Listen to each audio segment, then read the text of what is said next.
Hello everybody, this is Kurgan here, and today we're going to be talking about the WarZ. Now, it is the 18th, it's almost the 19th, and there was a patch that just came out today. There was also a developer announcement. I'm going to put links to both the patch notes and the developer announcement in the description, so take a look down there if you actually want to read the stuff for yourself. Now, first we're going to go over the patch notes.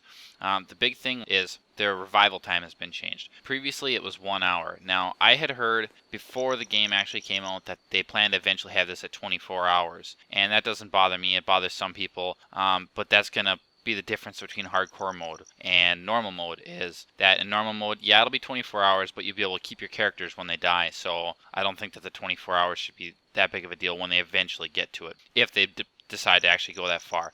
But the other side of the coin here is that now hardcore mode characters actually function like they should. If you die, your character is permanently dead. So that's not the full hardcore features. There's not increased drops like they plan to do, or better drops. So, but that's a start. They're starting to work on the difference between normal and hardcore, so that's really nice to see. Now, also, with the last patch, we got a huge change to Boulder. I think it looks amazing. When I go there, it looks awesome. There's a ton of zombies, though, and there's a ton of new loot on the ground. You'll see cans of sardines and that kind of stuff. And the problem is that takes a huge performance hit. I run around, if I'm not recording, at about 60 FPS all the time. But if I record, I'm usually down to 45, 50. When I go to Boulder right now, or before this patch, I haven't been there after yet, I was at 32 FPS without recording, and if I record, I'm at 24. So my frames are more than cut in half, basically. Well, actually exactly cut in half. So huge performance hit. So I'm curious on what these zombie optimizations did for it. Hopefully they help, and hopefully maybe they also did some optimizations that they didn't really mention on here with the loot in that city with the extra junk items. They talk about physics as well. Update physics to help us find additional crashes from physics. Now, I haven't had any crashes from this, and I've seen that there's physics files in the game.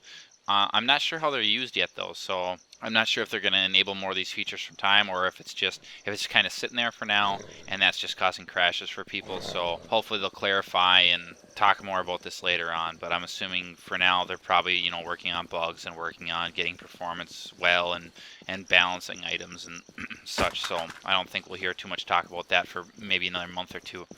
They also talk about Colorado map terrain polishing. Now, I don't know exactly what that means either. That's pretty vague. So maybe that's, I know you can clip through some things here and there, and hopefully they're starting to figure that out. So, because it sucks to be killed by somebody who's inside of an object, and that's kind of a really unfair advantage. Also, talking about that, they fixed they call it a bug, that allowed people to pick up items through walls, and that's pretty straightforward. I've seen this before, as my group ended up killing somebody on the outside of a grocery store, and we just crouched up to the wall and looted through the wall because it was much more safe than going outside. So you won't be able to do that anymore, and I think that that's a good thing. If somebody dies outside, you should have to go outside to get that gear, or you should actually have to see it with your character's eyes, so that's nice to see.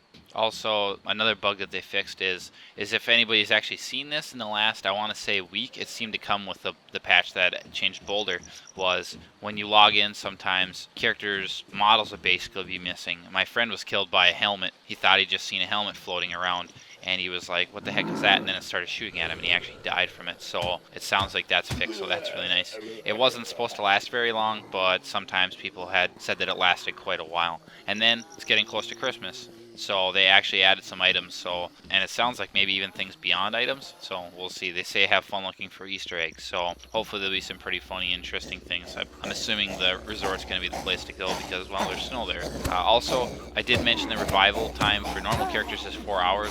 Now there is early revival enabled, and I think that's through GC, so if you're crazy enough and you got money and you want to waste it and get your character back soon, that's an option for you. Also, there was a mini patch. I guess there's a lot of people asking for 100-player servers. That's not my cup of tea, but they responded. They gave 100-player servers. If you look, every server now goes up to 100 population, which is crazy. I mean, that would just be so much action. I don't think the map's big enough for that, but if that's what you're into, it's there for you. If you check the top few servers, I'm guaranteeing that those are probably going to be almost near 100 at peak times. And they lower damage from falling, which is really interesting to me because you could already survive falls from like the freeways in Campos, so I don't understand why they would lower falling damage. Yeah, it's kind of strange. And then, of course, I talked about the development update post. There's a few things mentioned in here.